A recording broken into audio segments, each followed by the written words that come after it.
오늘의 말씀은 시편 54편 1절에서 7절까지의 말씀입니다. 하나님이여 주의 이름으로 나를 구원하시고 주의 힘으로 나를 변호하소서. 하나님이여 내 기도를 들으시며 내 입의 말에 귀를 기울이소서. 낯선 자들이 일어나 나를 치고 포악한 자들이 나의 생명을 수색하며 하나님을 자기 앞에 두지 아니하였음이니이다. 셀라. 하나님은 나를 돕는 이시며 주께서는 내 생명을 붙들어 주시는 이시니이다.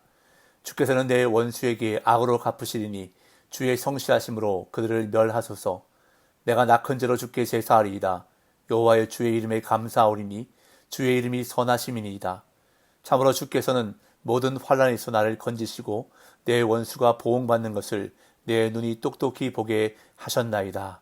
아멘. 시편 54편은 52편에 이어서 다윗이 사울에게 쫓기고 있을 때의 사건을 언급하는 표제로 시작하고 있습니다.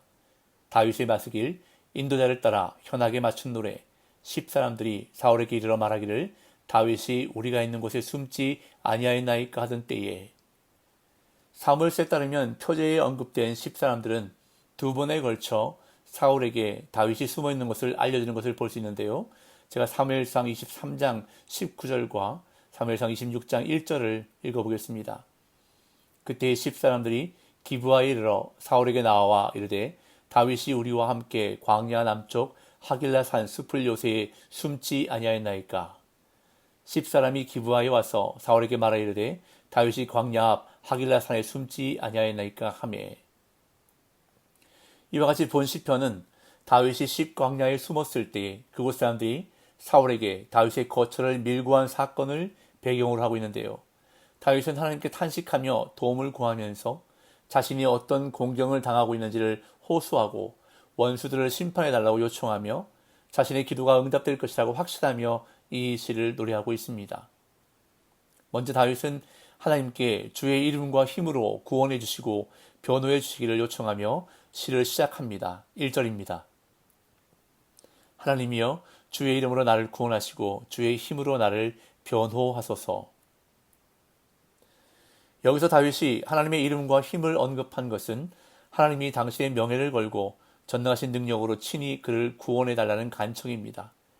이것은 나를 변호하소서라는 기도에 잘 나타나는데 다윗은 의로우신 재판장으로서 하나님이 당신의 힘으로 다윗을 구원하셔서 다윗의 의로움을 입증해 주시는 것이 하나님의 이름, 즉 하나님께 합당하다는 전제를 가지고 이 기도를 드리는 것입니다. 그래서 법정에서 재판장에게 소송하듯 들으시며 귀를 기울이소서라고 강하게 호소합니다. 2절. 하나님이여 내 기도를 들으시며 내 입의 말에 귀를 기울이소서. 듣는다는 것이 다소 수동적인 행위라면 귀를 기울이다는 적극적이고 능동적인 행위입니다. 그러니까 다윗은 하나님이 단순히 자신의 호소를 수동적으로 듣는 데서 그치지 말고 좀 더 적극적으로 자신의 처지를 살펴봐 주시기를 탄원하는 것입니다. 왜냐하면 지금 다윗을 치고 그의 생명을 수색하는 자들은 하나님을 자기 앞에 두지 않는, 다른 말로 하면 하나님은 안중에도 없는 자들이기 때문입니다. 3절. 낯선 자들이 일어나 나를 치고 포악한 자들이 나의 생명을 수색하며 하나님을 자기 앞에 두지 아니하였음이니이다. 셀라. 사실 사울에게 다윗의 위치를 알려주었던 10사람들은 다윗을 잘 알지도 못하는 낯선 자들이었습니다. 낯선 자들은 다윗에게 아무런 감정이나 원한이 없으므로 다윗을 대적할 이유가 없습니다. 또한 다윗에게 잘못이 없기 때문에 포악한 자들이 그를 죽이려 하는 명분도 없습니다. 그럼에도 불구하고 10사람들은 자신들의 이익을 위해 다윗을 죽이려 했습니다. 다윗의 위치를 사울에게 알리고 사울의 무리들은 다윗을 찾아 죽이려 했습니다. 이러한 10사람들의 행동, 즉 자신들의 이익을 위해 다윗을 죽이려 했던 이기적인 행동의 근본적인 원인은 모두 하나님을 자기 앞에 두지 않았기 때문이라고 다윗은 말합니다. 그들은 하나님을 두려워하지 않고 왕과 권력자, 즉 사람을 더 두려워했습니다. 또한 사람의 생명보다 자신들의 이익을 더 귀하게 여겼습니다. 이처럼 하나님을 잊을 때 인간은 자기만 남게 되는 것입니다. 하나님을 자기 앞에 두는 삶이 바로 코람데오입니다. 하나님 앞에서 살아가는 삶입니다. 다윗은 그러한 삶을 살았습니다. 사실 오늘 본문의 배경이 되는 사무엘상 23장과 26장 사이에 다윗은 사울 왕을 죽일 수 있는 기회가 있었습니다. 바로 24장의 사건인데요. 다윗이 숨어있던 엔게디 굴 안으로 사울이 뒤를 보러 혼자 들어온 사건입니다. 다윗에게는 사울을 제거할 수 있는 절호의 기회였습니다. 그러나 다윗은 사울을 죽이지 않고 그의 옷자락만 뱁니다. 그럼에도 다윗은 사울이 하나님의 기름 부음을 받은 자라 하여 마음에 걸려 있습니다. 사무엘상 24장 4절 하반절에서 7절까지를 제가 읽어보겠습니다. 다윗이 일어나서 사울의 겉옷자락을 가만히 베니라. 그리한 후에 사울의 옷자락 뱀으로 말미암아 다윗의 마음이 찔려 자기 사람들에게 이르되 내가 손을 들어 여호와의 기름 부음을 받은 내 주를 치는 것은 여호와께서 금하시는 것이니 그는 여호와의 기름 부음을 받은 자가 됨이니라 하고 다윗이 이 말로 자기 사람들을 금하여 사울을 해하지 못하게 하니라.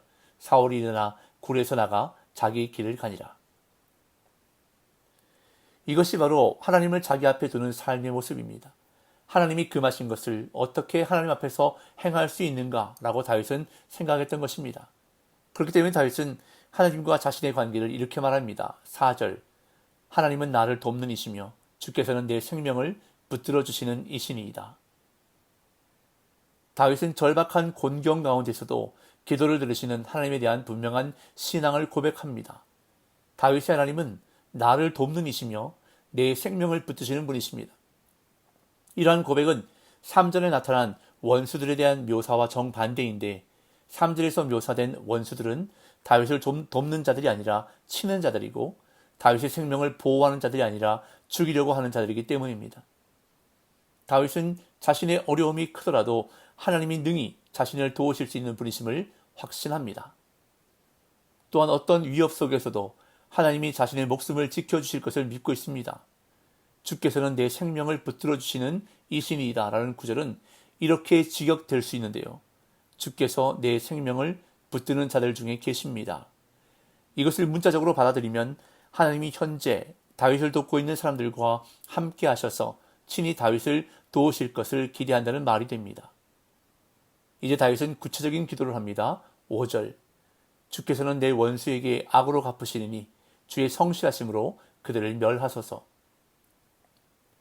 다윗은 자신의 원수들을 심판하시고 멸망시켜달라고 기도하는데 이것은 의로운 재판장께 불의한 상황을 바로잡아달라는 요청과도 같습니다.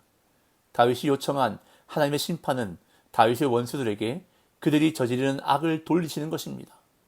그것은 하나님이 의인들의 원수를 갚으시는 방법이며 1절에서 다윗이 기도한 공의로운 재판장이신 하나님이 다윗을 변호하시는 방법입니다. 결국 악인들은 이러한 하나님의 심판으로 멸망을 당할 것인데 이것이 하나님의 성실하심에 합당한 것임을 다윗은 고백합니다. 이제 다윗은 하나님께 낙헌제를 드리겠다고 소원합니다. 6절 내가 낙헌제로 주께 제사하리이다. 여호와의 주의 이름에 감사하오리니 주의 이름이 선하심이니이다. 다윗은 하나님이 그를 원수들로부터 건져주시면 하나님의 성전에 나아가서 낙헌제를 드리고 하나님의 이름에 감사를 드리겠다고 서원합니다. 낙헌제는 화목제의 일종으로 감사하는 마음을 가지고 자발적으로 드리는 제사를 말합니다. 그리고 하나님의 이름에 감사하겠다는 것은 감사의 형식을 빌어서 하나님의 이름을 찬양하겠다는 의미를 담고 있습니다. 또한 주의 이름이 선하시다는 것은 의인을 성실하심으로 구원하시는 하나님이 참으로 좋으시다는 고백입니다. 이렇게 다윗은 찬양을 맹세할 뿐만 아니라 그의 구원을 확신하면서 기도를 마무리합니다. 7절 참으로 주께서는 모든 환난에서 나를 건지시고 내 원수가 보응받는 것을 내 눈이 똑똑히 보게 하셨나이다. 다윗이 십광야에 있을 때 이 시를 지은 것이라면 사울의 추격에서 벗어나기까지는 아직 많은 시간이 남아있는 상태입니다. 즉 그는 원수의 공격에서 벗어나지 못한 상태입니다. 그러나 다윗은 믿음으로 하나님이 이미 자기 기도를 들으시고 원수들의 몰락을 목격한 것처럼 노래했습니다.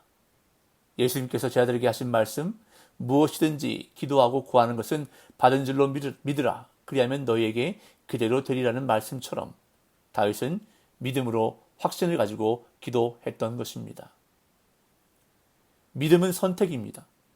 세상과 하나님, 사람과 하나님, 재물과 하나님 가운데 하나님을 선택하는 것이 믿음입니다. 다윗은 자신의 생명을 수색하는 사울과 10사람들의 위협보다 자신의 생명을 붙드시는 하나님을 더 크게 보고 하나님을 선택했습니다. 오늘 어떤 순간에도 하나님만 선택하는 믿음의 사람이 되심으로 저와 여러분들의 기도가 다윗처럼 확신의 기도가 되기를 예수님의 이름으로 축복합니다.